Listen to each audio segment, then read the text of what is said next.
Cha. Hey Krishna, Karuna Sindho, Dinabandho, Jagapate, Gopesha, Gopika Kanta, Radha Kanta Namostute, Tapta Kanchana Gaurangi, Radhe Vrindavaneshwari, Vrishabhanu Sute Devi, Pranamami Hari Priye, Vanchako Patarubhyascha, Kripa Sindhubhya Evacha, Patitanam Pavanebhyo, Vaishnavebhyo Namo Namaha. Jai Shri Krishna Chaitanya, Prabhu Nityananda, Shri Advaita Gadadhara, Shri Vasari Gaura Bhaktavinda. Hare Krishna, Hare Krishna, Krishna Krishna, Hare Hare, Hare Rama, Hare Rama, Rama Rama, Hare Hare. In the pastime of Shakshi Gopal, who was the witness deity, a young boy he was a youth. He helped an elderly Brahmin go to the holy places. Because one needs assistance after a certain age. One doesn't feel like Tarzan anymore.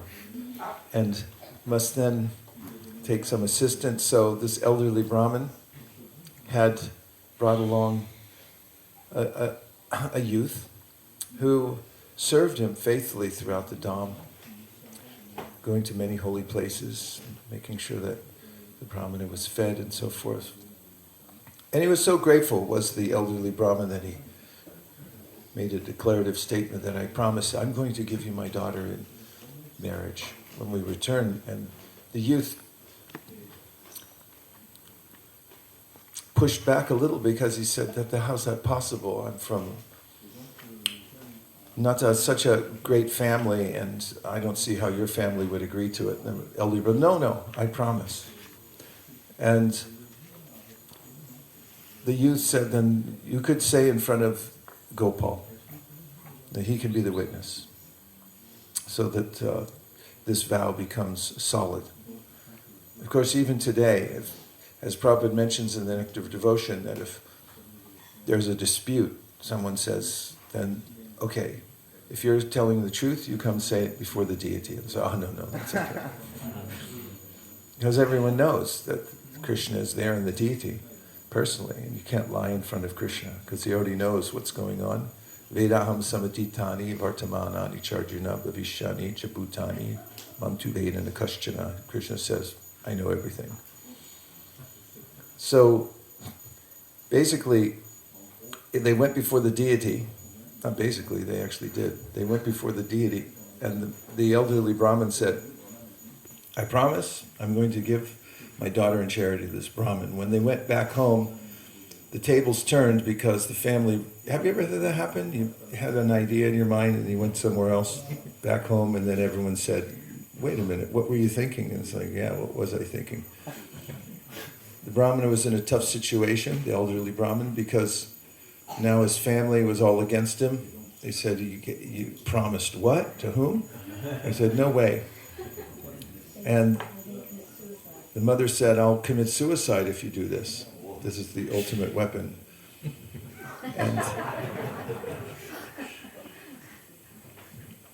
And so the elderly Brahmin, as they say nowadays, walked back his statement. I don't really remember. That's what people do nowadays. So, did you say that you were going to give $1 million? I don't remember. And the eldest son of the elderly Brahmin then took charge, and he created a scandal and said this young boy stole money from my father, he drugged him with Dutura, and now he's trying to usurp my sister in marriage. It's all a scam. And he riled up the townspeople, and they all came there, and the young Brahmin actually was strong because he was in the right. And finally he said, well, if I'm actually a scoundrel and I'm doing these things, then let's take this before the ultimate judge. We promised before Gopal, the deity, in a faraway place when we were on pilgrimage, and he's the witness. And so the elderly son of the Brahmin said, this is a very good idea, because he was an atheist. And he thought, okay, that'll finish it, because let him go before the deity, he'll just stand there, he's a stone. And what's he going to do? So the young Brahmin said that no, he'll bear witness. And then they said, okay, he bears witness, but he has to come here and then bear witness, and then we'll accept it. Young Brahmin said, very well. And he headed off for the place of Gopal. So, in the meantime, the elderly son of the Brahmin thought, that finishes that. And everyone went back to their daily work and pretty much forgot about it because they thought, that's over. Except for the elderly Brahmin. He was actually a pious and good person, and he was in anxiety about the whole thing. Meanwhile, the young Brahmin went back to Gopal, and he bowed before him and said, my lord, a while back we came before you and we made a promise. Or rather, the elderly Brahmin did. And he said he would give his daughter in charity to me. And you heard it, you saw us, and now I need your help. And Gopal said, I'm a deity. How can I help? Because the young Brahmin had said, you have to come back to my village. And Gopal said, oh, I can't walk. I'm a stone statue. And this boy was so faithful that he said, no, if you can talk, you can walk. And so Gopal, Prabhupada said, was defeated. And he agreed that every day I'll walk behind you as long as you don't turn around. And you can cook for me and give me some simple offering. And then I'll follow you as far as you go, as long as you don't look back. So the boy walked along, and he could tell that Gopal was behind him because he could hear the tinkling of his ankle bells as he walked. This sound of Krishna's ankle bells is a transcendental sound which enchants the minds of the devotees. So the young boy was beautifully engaged in thinking of the Lord as they walked cross country, the deity following him. He'd cook for him once a day. And finally, they came near the township of the elderly Brahmin and where this young Brahmin was from and where the dispute had taken place. And the young boy couldn't take it anymore. He turned around to look, and there was Gopal, standing in all his beauty, a smiling face, playing his flute, and he had come all this way. The boy went into the town and got all the people, and they came out to see that Gopal had come. From that day, he became known as Sakshi Gopal, because he came to bear witness for this young devotee Brahmin, whose faith was that you're not a statue, you're directly the Supreme Personality of Godhead. You're the son of Nanda Maharaj. And this is the vision of those who worship the deity in prema, that they see that this is not just a stone, it's Krishna himself. Prabhupada explains the science behind deity worship in a very simple way. Just as here in France, I'm assuming you have a robust postal system where the mail goes out on time every day. Mm-hmm. All you have to do is put a stamp on an envelope and put the right address, and the letter will go to its destination. Does that happen? Mm-hmm. I know when I was in the UK and I was sending postcards to many devotees around the world, I had about 200 postcards to send out. And I had 200 stamps with the Queen on them. And we were hastily putting them together in an assembly line. And somebody from the UK came in and said, ooh, this one go. I said, what happened? He said, the stamp is upside down. If you put the Queen upside down, they won't send it. And this goes to the Sanskrit term vidhanena. There's a process through which one approaches the deity. There's an authorized process, just as there's an authorized way in which you put the stamp And there's an authorized box that you go to. You can't go to any box. I put it in a box. Which box? I don't know, any box. No, didn't go. It's still sitting there. But if you put it in the postal box, that's the authorized place. And the carrier will come, pick it up, and you're guaranteed by the French government that it will go.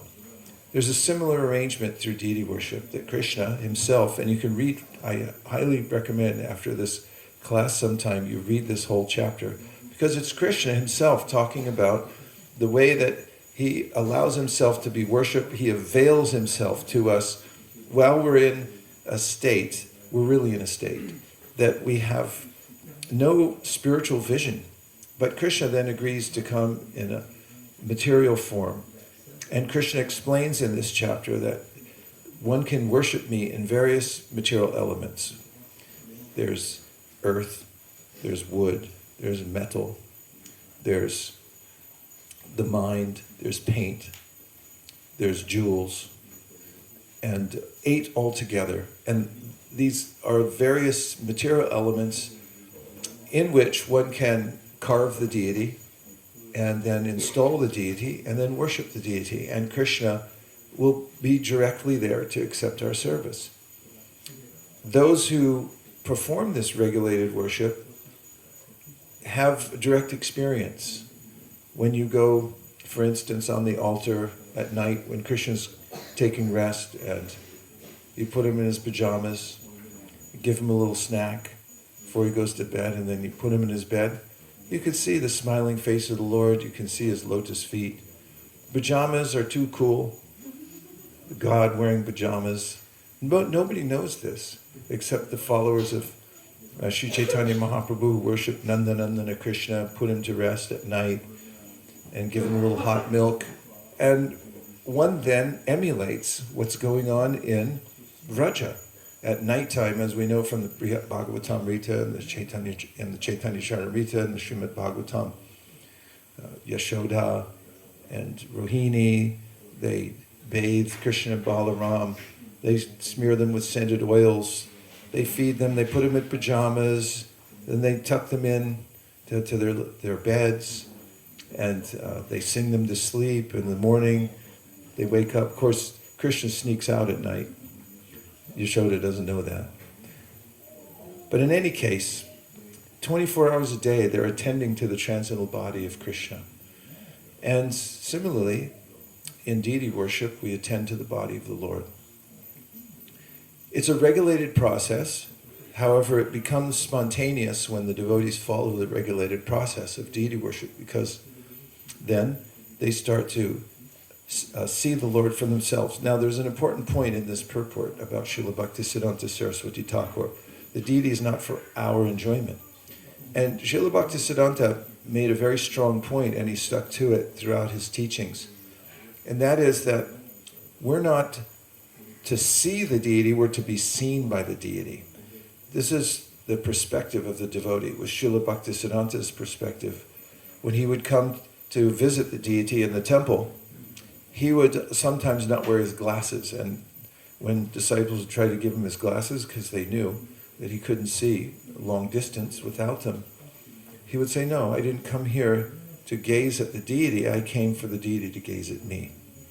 He also would stand at the back of the temple, oftentimes, under the Garuda Stamba, because he would say that Krishna will look out and he'll look for his devotee, Garuda. And if he sees me standing underneath Garuda at his lotus feet as a servant, then he'll also be able to see me as well. Because it's in devotional service, it's not what you know that counts, it's who you know that counts.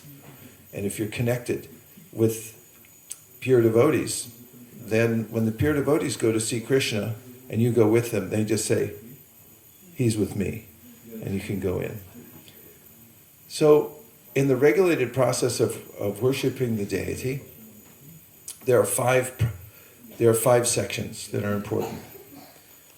The first one is abhigamana. Abhigamana means coming to the temple. So we all know that because we came here today, right? It takes a little work to come to the temple, and Krishna has a schedule. Is that right? Schedule? Krishna has a schedule to keep. So, or we have a schedule to keep to worship Krishna. So we know exactly when it is, and we conform to that schedule. In material life, I notice this in my neighborhood. On Sunday morning, I go for a walk every morning, early. Only the dog walkers are out really early, because they have to. However, on Sunday mornings, nobody's out, because they sleep in. And devotees don't sleep in, because they have to come see Krishna in the morning at the temple.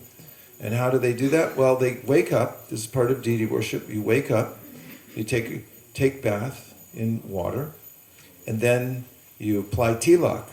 Once when one of the students of Nimai Pandit came to the toll, the class that he was teaching, and he didn't have tilak on, then Mahaprabhu said, go back. You didn't prepare properly to come to school. You didn't do your puja this morning. You didn't put on your tilak. You have to start the day. Pancharatric system means the whole day long, senses are regulated around the deity. And part of it is I decorate my face with tilak before I come to see the deity or the spiritual master. And so, abhigamana means I get ready to go. And then what happens? I come to the temple, you ring the bell. So it's important, the bell's outside. There's a really nice bell here. You hit that bell, I can't resist hitting it. You hit the bell and it means you're telling Krishna, I'm coming in to serve you now.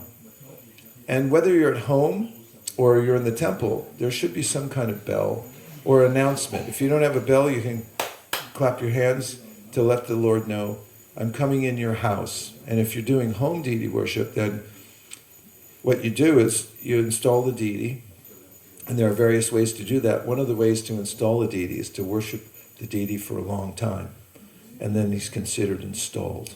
There are other detailed rituals, but chanting the holy name is the most important of all of them, in the beginning and the end for all types of deity worship.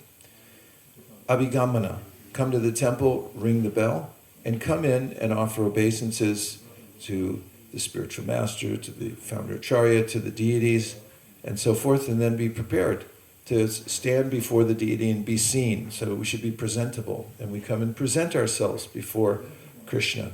This is abhigamana, coming to the temple. The next item in deity worship is called Upadhana. And Upadhana is very pleasant. Of course, it's all pleasant. But Upadhana is especially nice because it means collecting items for worship. And what kind of items are there for worshiping Krishna?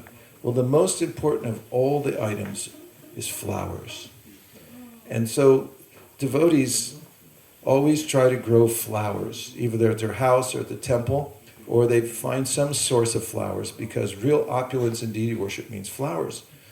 And flowers are, of course, they grow here, there, and everywhere. And I know devotees who worship their deity and they travel, and they're always looking out to see where they can steal flowers from. They're sussing out the neighborhood. It's like, I see some over there, I'm coming back a little after dusk with my little bag. There's flowers, tulsi. We have to have tulsi. So every devotee who worships the deity has a tulsi plant, because we offer tulsi. Krishna doesn't accept offerings without tulsi. Of course, if you don't have tulsi, you can get tulsi leaves from somewhere else. You can even offer dried tulsi leaves. It's all auspicious. If you don't have tulsi leaves, you can have a tulsi stick, and then you can touch the items with the tulsi stick. And if you don't have that, the Shastra says, at least say tulsi, tulsi, tulsi, tulsi, because your name is auspicious. And offerings without tulsi, Krishna doesn't like. So there's tulsi, there's flowers, clear water. There should be clear, clean water. Prabhupada talks about this in a purport, that we should have a good source of water. The best is the Ganga, Saraswati. We should have some holy rivers. So you don't have that, then you can collect it from a clean source. And then you can always call the holy rivers by mantra. Gange cha jamuni chaiva, Godavari Saraswati, Narmade, Sindhukarvari, Jalismin Saririm Kuru. And then you have the upacharas. Upacharas are various items that you offer to the Lord. Of course, tulsi and flowers are part of that, but you have lamps, as we offer fire to the Lord, so you have to get ghee wicks and lamps to offer them with. And then there are items like there's water to wash the Lord's feet. There's argya, which is a kind of substance that one offers to respectful personalities when they appear in one's midst. And then you have achmaniya, which is, of course, there are different mixtures. You can make these substances out of with different ingredients, but you can also offer it by mantra out of your panchapatra, which is the main source for purifying your hands and also offering various items. This is a little detailed, I know, but this is the point. In Upadhana, you collect all these things together. The Lord has paraphernalia, so you'll have a tray, there's the bell, there's a conch. Can anybody name other things? Incense, yes, to offer some scent to the Lord. And you can have beautifully scented oils. Any other things? Cloth. Cloth, chandan. So chandan is something otherworldly. And most people who have dogs, they go around and they pick up after their dogs. And that's the predominant scent in their life. Sorry, I know it's a family show. But the pujaris, they're grinding sandalwood. So you have a stone, and then you have a block of sandalwood, a little rose water, a little saffron, little camphor, make sure it's edible camphor, not the artificial stuff. And then you put that in, and you can grind it, and grind it, and grind it till it makes a paste. And this we offer to the Lord. Flower petals dipped in chandan, tulsi dipped in chandan. You can purify your hands also by rubbing them with the chandan, so when you're offering items to the Lord, they smell like chandan. Any other items? Fruit. Say what? Ornaments. Yes, all the different kinds of ornaments that you're going to offer to the Lord.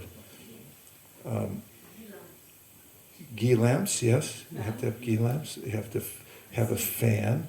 You have to have a seat. It's unlimited, actually. Of course, there are minimal numbers of upacharas, and then there are maximum numbers. And of course, devotees who have a taste for deity worship, and anyone who starts it will get a taste for it, relish thinking about getting the Lord nice things. They'll go to the ends of the earth. Like most people, they'll go into a gift shop and they look around like, oh, maybe I'll get that for my girlfriend. But the devotees are always looking for little things. Krishna could use that. And this is the way deity worship transforms us, because when we look at the world, remember we talked the other day about service, we look at everything in the world as paraphernalia to be used in service of the Lord. The devotees are always looking around to see, oh, I could offer that to Krishna. In fact, Bhaktivinoda Thakur, whenever he'd get anything, he'd first offer it to his deity. So this collecting of the items, Upadhana is the second stage. And then you come to this stage called yoga. And yoga means that before you start the worship, of course, you assemble all the items. And that's very blissful because, when you go to sleep at night, I don't know about you, but I'm not the same person I was at night when I wake up in the morning. Like, what happened to that person? Where are you? And where'd you go? So, but when I sit down in front of all the upacharas and I assemble them and I put them before the Lord, and the Lord's in his seat, he's smiling, then my mind becomes peaceful. I'm happy. But then we are to perform this union with the Lord and realize our higher nature before we start offering the articles. So there's a Bhuta Shuddhi. The Bhuta Shuddhi, and all these processes I have in document form. So I'll put them in a place where you can access them. You can just download them all. But you start off by saying out loud that I'm eternal servant of the Lord, but I've fallen into this material nature, and somehow or other I've forgotten my eternal service to you, my Lord, and now by the mercy of my spiritual master, I've gained the opportunity to worship your lotus feet. And then Naham Bipro Nacha Narapatir Napi Vaishon Nashudro Naham Barni Nacha Griyapatir No Vanasto Yatirva Kintu Prodyan Nikila Paramananda Purnamritabdir Gopi Bartu Padakamalayur Das Anudasaha.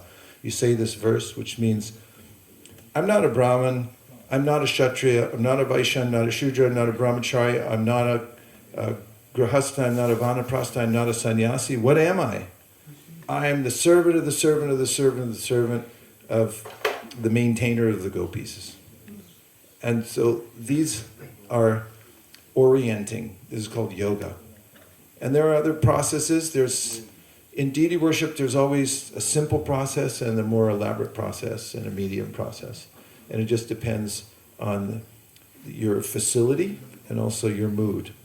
Some devotees, like Madhav Maharaj, when he'd come to stay at our house, then he'd unspread his paraphernalia for worshiping his deities, and it would pretty much take over half the house.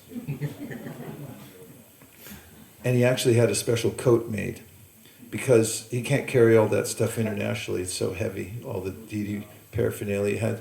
So he had one jacket made in Loi Bazaar, where he could hold about 40 kgs. Because you can carry a jacket on for free. His jacket just happened to have all the deity paraphernalia in the world. So devotees get attached to worshiping the deity, and they bring their paraphernalia with them. And in the temple, we come, and the deity room is the sanctum sanctorium. It's the most peaceful spiritual place where you can come in, help to organize the Lord's paraphernalia. And there's always need to do that, because it's coming and going. There's always engagement in taking care of the Lord's paraphernalia, making new clothes for the Lord, and so forth. So that's the next step. After we sit down to worship the deity and we orient ourselves towards our eternal nature, and then comes ija. Ija means the worship. So like most yagyas, we know, like cooking is a yagya for the Lord. It takes a long time to get all the paraphernalia together, right? And a long time to cook it. And it takes maybe even a longer time to clean it all up. But honoring the prasadam, that's over in a half an hour. That's the little part in the middle. And the same with deity worship. We have this coming to the temple, getting ready. It takes a while to be clean, put on tilak, and then we gather all the paraphernalia, we put it together, we purify it, we do our yoga meditation to see that we're actually not our bodies, we're eternal servants of the Lord. And then the ija, the worship, this takes a little while. There's items to offer the Lord. We start by offering the Lord water to wash his feet, and then the arghya, and then the achmaniya. This is like mouthwash. And then madhuparka, it's kind of like a milkshake. And different, all of them sublime ingredients. And then we offer incense after we bathe the Lord. Of course, we offer chandan to the Lord. We smear the Lord's body with oil. We clean out all the flowers from the day before. And then bathing the Lord is one of the most sublime activities in devotional service itself. There's a conch shell, which is a pure item, and then there's tulsi leaves and chandan, flowers with chandan in them. You've called the holy rivers, and you have this special water. And then you ring the bell, blow the conch, ring the bell, and then you pour the water over the Lord. And the water comes gliding down. And there's the Lord's beautiful smiling face, and you're the one just sitting right in front of him. Sun's coming up, tulsi leaf glides down, it lodges somewhere on his arm or on his lotus feet, and you think, here I am right with Krishna. And this is the point of deity worship. You have a direct connection with Krishna, and you're bathing him, and he lets you dry him off with a towel, and then you can,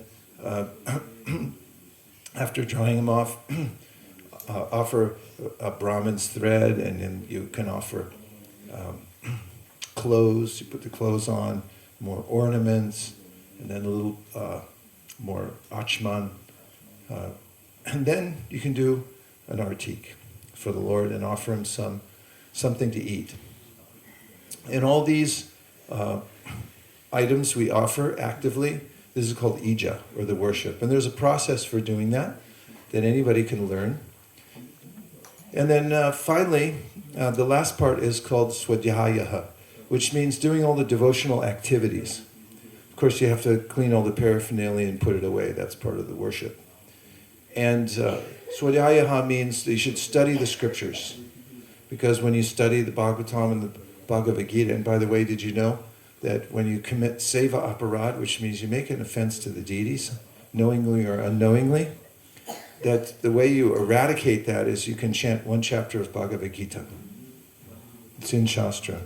Or you can chant the whole Vishnu Sahasranam. But since you're all pretty busy here, I recommend one chapter of the Bhagavad Gita. Any chapter? 12 or 15. Chapter 18 for you. Just kidding. So, Swadihayaha means all the devotional activities that surround the deity. You can dance before the deity, you have kirtan for the deity, you hear the Srimad Bhagavatam. This is all part of the five-limb process of worshiping the deity, and that's what we do. We have all these processes. Anyone can worship the deity on the altar. You just have to qualify yourself and take second initiation. That requires taking first initiation, and then preparing yourself according to your spiritual master for the second initiation, and learning how to do deity worship. And then you may not become a full-time pujari, but you can find some service to do for the deity, and then you'll always feel happy and life will be beautiful. Om Tat Sat. Now we'll take a couple questions or reflections. Yes, Divyanam Prabhu. 1, 2, 3.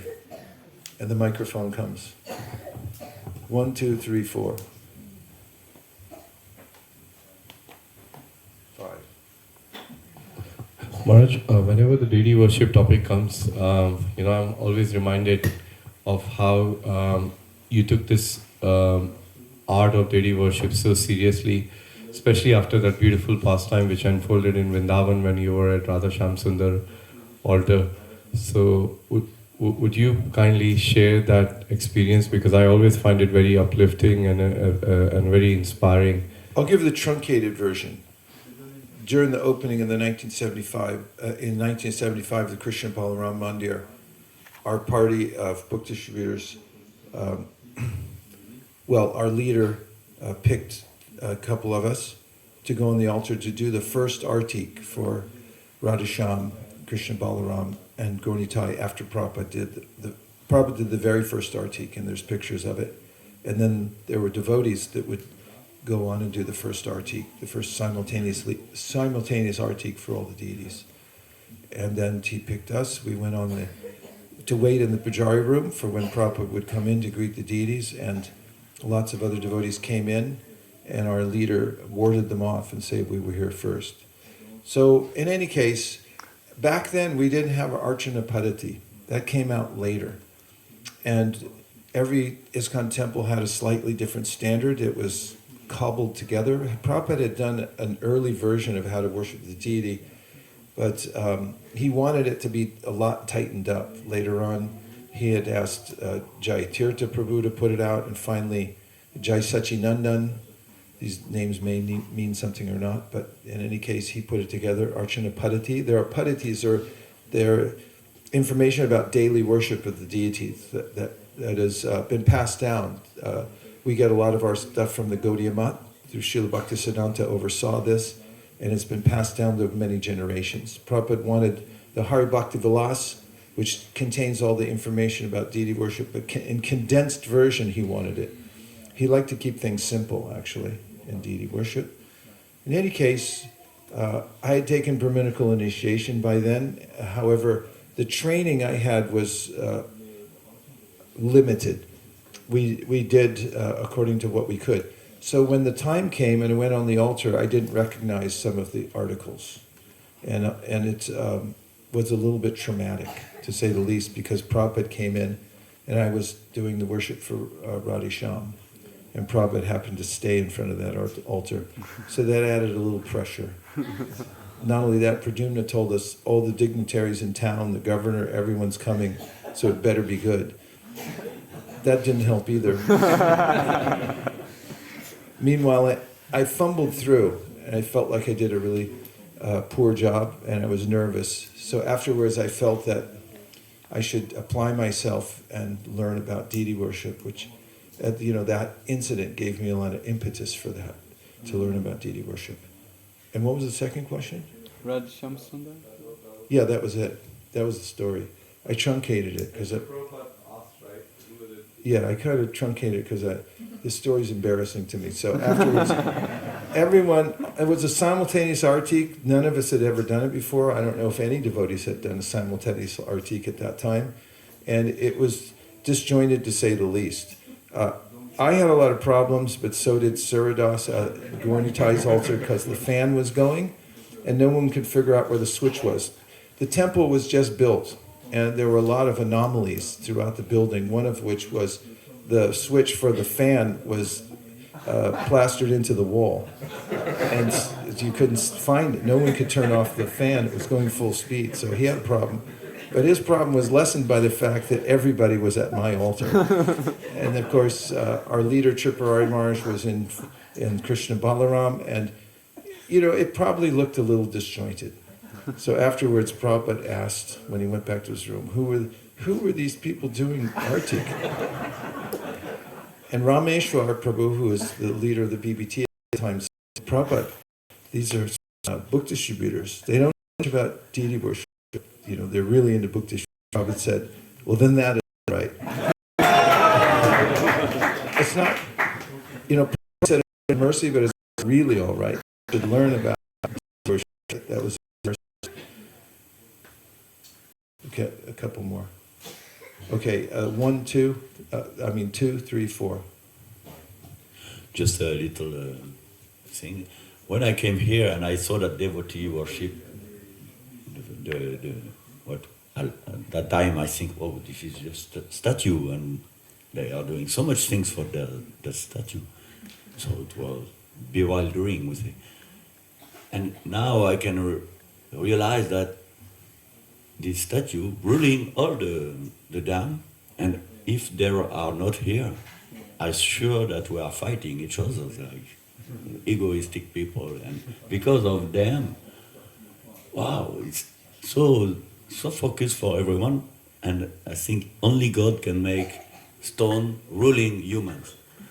And for me, it's the most wonderful thing that God do in this life. Yeah, it's very important, because the chanting Hare Krishna and hearing of Srimad Bhagavatam, the Bhagavat Marg, and the Pancharatric system, which is the process most important for worshiping the Lord in the Kali Yuga, goes to her.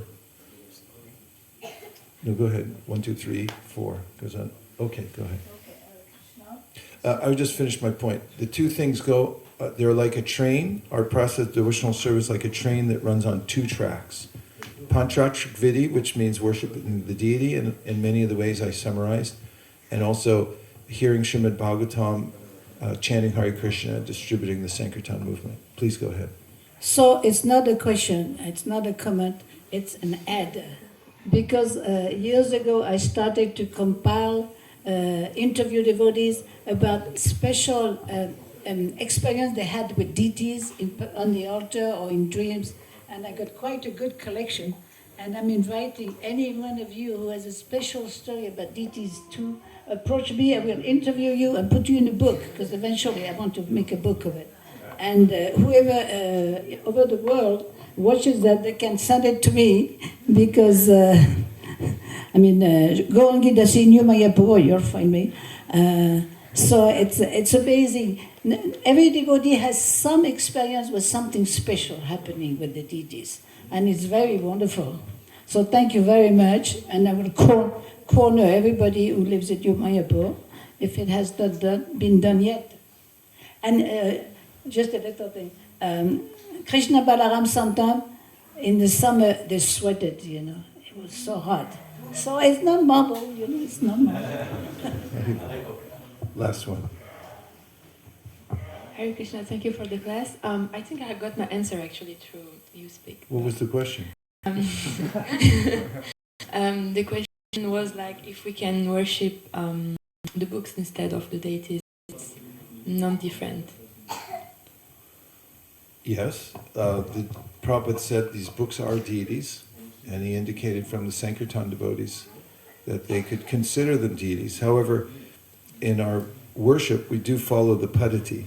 So, although in some lines they do elaborate worship for the Srimad Bhagavatam, and Prabhupada didn't really institute that, although it's not illegal.